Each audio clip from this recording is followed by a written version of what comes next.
लोग अच्छे होंगे। आप सभी लोग को एमएमसी क्लास में स्वागत है। आप लोग कैसे हों? आप आशा करते हैं सभी लोग अच्छे होंगे।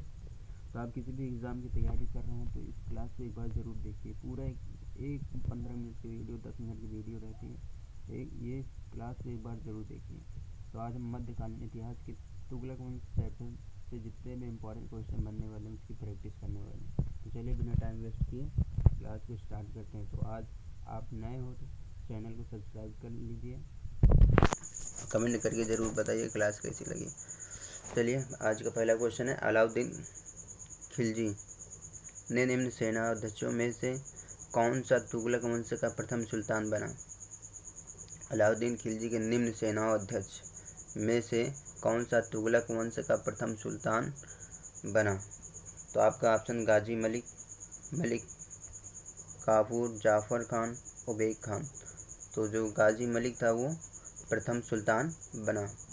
अगला क्वेश्चन है, गाजी मलिक किस वंश का संस्थापक था?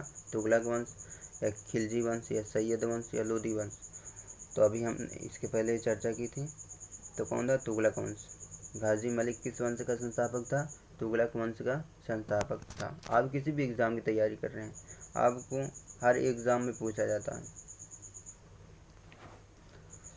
आप नए हैं तो चैनल को सब्सक्राइब करके रखिए। इस क्लास को एक बार पूरा ज़रूर देखिए बगैर स्किप किए। अगला क्वेश्चन है, कृषि की सुधार करने के लिए नहर खुदवाने के संदर्भ में 13वीं शताब्दी का निम्न में पहला शासक होने का श्रेय किसे दिया जाता है?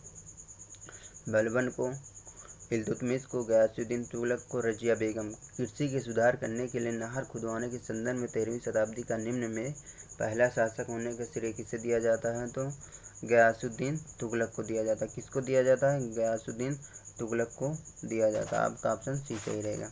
अगला क्वेश्चन है, किस वंश सुल्तानों ने सबसे अधिक समय तक देश में राज्य किया था? किस वंश के सुल्तान ने सबसे अधिक समय तक देश में राज्य किया? खिलजी वंश, लोदी वंश, दास वंश, तुगलक वंश। तो किस वंश के लोग सबसे ज़्यादा राज्य किया था? तो तुगलक वंश। किस वंश ने? तुगलक वंश। बहुत इंपॉर्टेंट क्वेश्चन है, हर एग्जाम में यूपीपीसीएस में भी आ चुका है ये। अगला क्वेश्चन है, दिल्ली सल्तनत का सर्वाधिक विद्वान शासक जो खगोल शास्त्र एवं गणित एवं आयुर्विज्ञान सहित अनेक विद्याओं में माहिर था? इल्तुतमिश, अलाउद्दीन खिलजी, मोहम्मद बिन तुगलक, सिकंदर लोदी। तो कौन था? मोहम्मद बिन तुगलक। जो सर्वाधिक विद्वानों के शासक जो थे, जो खगोल शास्त्र, गणित एवं आयुर्विज्ञान सहित अनेक विद्याओं में माहिर था। आपका कौन सा? तो तुगलक ने, मोहम्मद बिन तुगलक ने ये अनेक विद्याओं में माहिर थे। अगला क्वेश्चन है, अमीर ए कोही एक नया विभाग की सुल्तान द्वारा शुरू किया गया था? फिरोज शाह तुगलक द्वारा, अलाउद्दीन खिलजी द्वारा, मोहम्मद बिन तुगलक द्वारा, सिकंदर लोदी द्वारा। तो मोहम्मद बिन तुगलक द्वारा अमीर ए कोही का एक नया विभाग शुरू किया गया था। याद रखिएगा, बहुत इंपॉर्टेंट क्वेश्चन है ये। यूपीपीसीएस में 2011 में आ चुका था।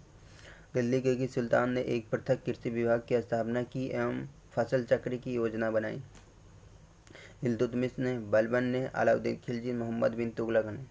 तो किसने फसल यानी कृषि विभाग की स्थापना के लिए फसल चक्र योजना की बनाई थी? मोहम्मद बिन तुगलक ने। किसने बनाई थी? मोहम्मद बिन तुगलक ने। अगला क्वेश्चन, दीवान कोही किससे संबंधित है? दीवान कोही किससे संबंधित है? मोहम्मद तुगलक से, फिरोज तुगलक से, अकबर से या अलाउद्दीन से? तो मोहम्मद तुगलक से दीवान ए कोही संबंधित है। याद रखिएगा, अभी आपने पढ़ा था ए कोही तो दीवान कोही, ये दोनों कोही नाम से जितने भी हैं ये मोहम्मद तुगलक से संबंधित हैं। अगला क्वेश्चन है, मोहम्मद बिन तुगलक अपनी राजधानी दिल्ली से ले गया था, यानी इन्होंने जब दिल्ली अपना इनका राज आया तो इन्होंने राजधानी दिल्ली से अन्य कई जगह शिफ्ट किया था। तो कौन सी जगह थी?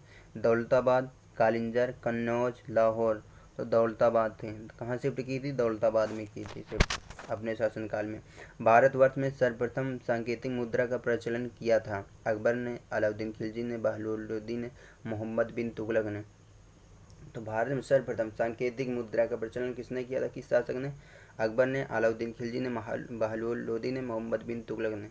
तो आप मोहम्मद बिन तुगलक ने सांकेतिक मुद्रा का प्रचलन किया था। किसने किया था? मोहम्मद बिन तुगलक ने। आपका ऑप्शन डी सही रहेगा। अगला क्वेश्चन है, निम्न में कौन प्रथम सुल्तान जिसने भारत में सांकेतिक मुद्रा का प्रचलन किया था? प्रथम सुल्तान कौन था? इल्तुतमिश ने, बलबन ने, बहलोल लोदी ने, मोहम्मद बिन तुगलक ने। तो किसने किया था? मोहम्मद बिन तुगलक ने किया था प्रथम। मूर देश का यात्री इब्न बतूता किसके शासनकाल में भारत आया था? ऐबक के, मोहम्मद बिन तुगलक ने, अकबर ने, महमूद गजनी ने। बहुत इंपॉर्टेंट क्वेश्चन है, यह हर एग्जाम में पूछा गया है। तो मोहम्मद बिन तुगलक के शासनकाल में आया था। इब्न बतूता किसके शासनकाल में आया था? मोहम्मद बिन तुगलक के शासनकाल में आया था। अगला क्वेश्चन है, मध्यकालीन यात्री एवं लेखक इब्न बतूता किस देश का निवासी था? अब देख लो, यहाँ पर देश पूछ लिया, बहुत इंपॉर्टेंट क्वेश्चन है। तो फारस, मोरक्को, मिस्र, अफगानिस्तान। कहाँ का है दोस्तों? तो ये मोरक्को का है। किस देश का निवासी था? मोरक्को देश का निवासी था।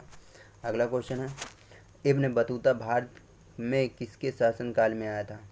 बहलोल लोदी, फिरोज तुगलक, गयासुद्दीन तुगलक, मोहम्मद बिन तुगलक। किसके शासनकाल में आया था? मोहम्मद बिन तुगलक के शासनकाल में आया था। बहुत इंपॉर्टेंट क्वेश्चन। आप किसी भी एग्ज़ाम की तैयारी कर रहे हैं तो एक बार इस क्लास को देखिए। आप नए हो इस चैनल पर तो चैनल को सब्सक्राइब करके रखिए ताकि आने वाली क्लास आप तक आसानी से पहुंच जाए। किसके सल्तनत काल में डाक व्यवस्था का विस्तृत विवरण दिया गया था? किसके सल्तनत काल में डाक व्यवस्था का विस्तृत विवरण दिया? अमीर खुसरो, इब्न बतूता, सुल्तान फिरोज शाह, जियाउद्दीन। तो इब्न बतूता किसके सल्तनत काल में? इब्न बतूता के शासन काल में डाक व्यवस्था का विस्तृत वर्णन दिया गया था। अगला क्वेश्चन है, कश्मीर घाटी के अंतिम मुस्लिम शासक यूसुफ शाह चक्र, जिन्हें मुगल सम्राट अकबर द्वारा बिहार में निर्वासित किया गया था या दफन किया गया था, कहाँ तक किया गया था? पाटलिपुत्र में, राजगीर में, मुंगेर में या नालंदा में? तो कहाँ किया गया था दोस्तों? नालंदा में। कहाँ किया गया था? आपका ऑप्शन डी सही रहेगा, नालंदा में किया गया था। अगला क्वेश्चन है, होली त्यौहार के सार्वजनिक उत्सव में भाग लेने वाला दिल्ली का प्रथम सुल्तान कौन था? होली त्यौहार में सार्वजनिक उत्सव में भाग लेने वाला दिल्ली का प्रथम सुल्तान कौन था? फिरोज शाह तुगलक, मोहम्मद बिन तुगलक, सिकंदर लोदी, इब्राहिम लोदी। तो कौन था? मोहम्मद बिन तुगलक था, जो होली त्यौहार के सार्वजनिक उत्सव में भाग लेने वाला दिल्ली का प्रथम सुल्तान था। अगला क्वेश्चन है, दिल्ली के किस मुस्लिम शासक के निधन पर इतिहासकार बदायूनी ने कहा राजा को प्रजा से मुक्ति मिली व उन्हें राजा से? तो ऑप्शन है बलबन, मोहम्मद बिन तुगलक, अलाउद्दीन खिलजी, शेर शाह सूरी। किसके निधन पर? तो मोहम्मद बिन तुगलक के। किसके? मोहम्मद बिन तुगलक के। राजा को प्रजा से मुक्ति मिली व उन्हें राजा से। ये याद रखिए, बहुत इंपॉर्टेंट क्वेश्चन, हर एग्जाम में पूछा गया ये क्वेश्चन है। कमेंट करके बताइए क्लास कैसी लगी। किस सुल्तान ने बेरोजगारों को रोजगार दिलवाया? किस सुल्तान ने बेरोजगारों को रोजगार दिलवाया? अलाउद्दीन खिलजी, मोहम्मद बिन तुगलक ने, फिरोज शाह तुगलक ने, शेर शाह सूरी ने। तो फिरोज शाह तुगलक ने। बेरोजगारों को रोजगार किस राजा ने दिलवाया, किस शासक ने? फिरोज शाह तुगलक ने। अगला क्वेश्चन, निम्न सुल्तान में से किसने रोजगार कार्यालय की स्थापना की थी? अकबर ने, फिरोज शाह तुगलक ने, बलबन ने, बहलोल लोदी ने। तो किसने स्थापना की थी रोजगार कार्यालय? तो फिरोज शाह तुगलक ने। किसने की थी? फिरोज शाह तुगलक ने। अगला क्वेश्चन है, दिल्ली का सुल्तान जो दान दक्षिणा के बारे में काफ़ी ध्यान रखता था और इसके लिए वह एक विभाग दीवान ए खैरात स्थापित किया था? तो इल्तुतमिश ने, फिरोज तुगलक ने, बलबन ने, गयासुद्दीन तुगलक ने। तो किसने दीवान ए खैरात किसने स्थापित की थी? फिरोज शाह तुगलक ने। अगला क्वेश्चन है, निम्न में से किस सुल्तान के दरबार में सबसे अधिक गुलाम थे? सिकंदर लोदी के, अकबर के, फिरोज तुगलक के, कुतुबुद्दीन ऐबक के। तो फिरोज शाह तुगलक। आपका ऑप्शन फिरोज सी सही रहेगा, फिरोज शाह तुगलक, जिसके दरबार में सबसे अधिक गुलाम थे। किसके? फिरोज शाह तुगलक। सर्वप्रथम लोक निर्माण विभाग की स्थापना की थी? इल्तुतमिश ने, बलबन ने, अलाउद्दीन खिलजी ने, फिरोज तुगलक ने। तो किसने सर्वप्रथम लोक निर्माण के विभाग की स्थापना की थी? फिरोज तुगलक ने। किसने की थी? फिरोज तुगलक ने। दिल्ली का वह सुल्तान जो भारत में नहरों के सबसे बड़े जल का निर्माण करने के लिए प्रसिद्ध था, वह कौन शासक था? बहलोल लोदी, गयासुद्दीन तुगलक, सिकंदर लोदी, फिरोज तुगलक। तो कौन सा प्रसिद्ध था, कौन सा शासक, फिरोज तुगलक ने। जल का निर्माण करने के लिए प्रसिद्ध कौन था, फिरोज तुगलक ने। अगला क्वेश्चन है, हक ए शर्ब अथवा सिंचाई कर लगाने वाला दिल्ली का प्रथम सुल्तान कौन सा था। बहुत इंपॉर्टेंट क्वेश्चन, हर एग्जाम में पूछा गया, IAS IPS भी, प्रीलिम्स में भी पूछा गया है ये क्वेश्चन। तो अलाउद्दीन खिलजी, गयासुद्दीन तुगलक, मोहम्मद बिन तुगलक, फिरोज तुगलक। तो आपका ऑप्शन डी सही रहेगा, फिरोज तुगलक। हक ए शर्ब अथवा सिंचाई कर लगाने वाला दिल्ली का प्रथम सुल्तान कौन था, फिरोज तुगलक था। अगला क्वेश्चन है, दिल्ली के किस सुल्तान ने ब्राह्मणों पर भी जजिया कर लगाया था। तो बलबन ने, अलाउद्दीन खिलजी ने, मोहम्मद बिन तुगलक ने, फिरोज तुगलक ने। किस सुल्तान ने ब्राह्मणों पर जजिया कर लगाया था, तो फिरोज तुगलक ने। किसने, फिरोज तुगलक ने। किस सुल्तान ने फलों की गुणवत्ता सुधारने के लिए उपाय किए थे। महमूद गजनवी ने, अकबर ने, सिकंदर लोदी ने, फिरोज तुगलक ने। किसने उपाय किए थे, तो फिरोज तुगलक ने उपाय किए थे। किसने फलों की गुणवत्ता सुधारने के लिए किसने उपाय किया था, फिरोज तुगलक ने किया था। टोपरा तथा मेरठ से 2 अशोक स्तंभ लेख दिल्ली कौन लाया था। कुतुबुद्दीन ऐबक ने, अकबर ने, अलाउद्दीन खिलजी ने, फिरोज तुगलक ने। तो कौन लाया था, फिरोज तुगलक ने लाया था। आपका ऑप्शन डी सही रहेगा।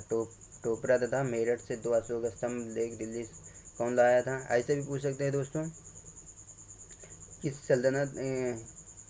शासक ने अशोक स्तंभ दिल्ली लाया था, फिरोज तुगलक ने। याद रखिएगा, घुमा फिरा भी क्वेश्चन पूछेगा तो आप अशोक स्तंभ याद रखिएगा बस। कौन लाया था, फिरोज तुगलक ने। अगला क्वेश्चन है, राज्य के खर्च पर हज की व्यवस्था करने वाला पहला भारतीय शासक कौन था। हज की व्यवस्था करने वाला पहला भारतीय शासक कौन था। कुतुबुद्दीन ऐबक, फिरोज तुगलक, औरंगजेब या बलबन। तो कौन था, तो फिरोज तुगलक ने। याद रखिए, बहुत इंपॉर्टेंट क्वेश्चन, हर एक एग्जाम में पूछा गया। अगला क्वेश्चन है, फिरोज तुगलक द्वारा स्थापित दार उल सफ़ा रहेगा दोस्तों यहाँ पे, दार उल सफ़ा क्या था। एक दानशाल था, एक खैराती अस्पताल था, एक पुस्तकालय था।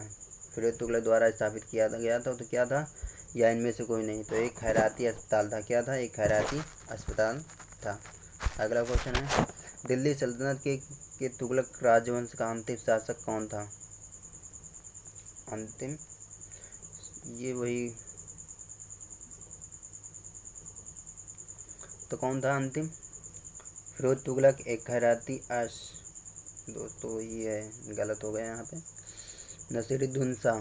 तो कौन था टाइपिंग में मिस्टेक हो गई थोड़ी इसे, इसके लिए मैं क्षमा चाहता हूँ आप लोगों से। तो दिल्ली सुल्तान के तुगलक राजवंश का अंतिम शासक कौन था, नासिरुद्दीन महमूद। किसने था, नासिरुद्दीन महमूद। अगला क्वेश्चन है दोस्तों, तैमूर ने किसके शासनकाल में भारत पर आक्रमण किया था। तैमूर ने किसके शासनकाल में भारत पर आक्रमण किया था। फिरोज तुगलक के, बहादुर लोदी ने, अलाउद्दीन खिलजी ने, मोहम्मद बिन तुगलक ने। दोस्तों ये ऑप्शन में है ही नहीं दिए, लिखे ही नहीं है। आपका सही रहेगा नासिरुद्दीन के काल में। ठीक, यहाँ पर लिख लीजिएगा, नासिरुद्दीन शाह।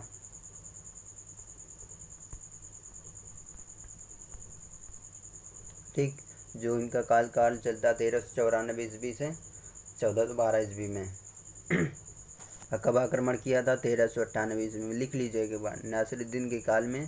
तैमूर ने किसके शासनकाल में भारत पर आक्रमण किया था, तो नासिरुद्दीन के शासनकाल में। कब किया था, 1398 ईस्वी में। ठीक, नोट कर लीजिए। अगला क्वेश्चन है, तैमूर लंग ने किस वर्ष भारत पर आक्रमण किया था। देख लीजिए, पूछ लिया है तो 1398 ईस्वी में। कब किया था, 1398 ईस्वी में। आपका ऑप्शन 1398 सही रहेगा। तैमूर लंग ने किस वर्ष भारत पर आक्रमण किया था, तो 1398 ईस्वी में किया था। तैमूर के आक्रमण के बाद भारत में किस वंश का राज्य स्थापित हुआ। तैमूर के आक्रमण के बाद भारत में किस वंश का राज्य स्थापित हुआ। लोदी वंश, सैयद वंश, तुगलक वंश, खिलजी वंश। तो क्या स्थापित हुआ था, सैयद वंश। क्या स्थापित हुआ था, तैमूर के आक्रमण के बाद भारत में किस वंश का राज्य स्थापित हुआ, सैयद वंश का। तो आप सभी लोगों को क्लास कैसी लगी, क्लास अच्छी लगी हो तो कमेंट करके ज़रूर बताइएगा। आप क्लास पर नए हैं, चैनल पर नए हो तो चैनल को सब्सक्राइब करके कमेंट करके ज़रूर बताइए क्लास कैसी लगी। आप किसी भी एग्ज़ाम की तैयारी कर रहे हैं, आपको ये यहाँ से हर एक क्वेश्चन ज़रूर पूछा जाता है, इतिहास से कहीं ना कहीं क्वेश्चन ज़रूर। फॉर ऑल एग्ज़ाम हमने इसीलिए लिख दिया, CGL हो, CSL हो, MTS हो, GD हो, NTPC, अन्य किसी भी वनडे एग्ज़ाम की तैयारी कर रहे हैं तो आपको यहाँ से क्वेश्चन ज़रूर देखने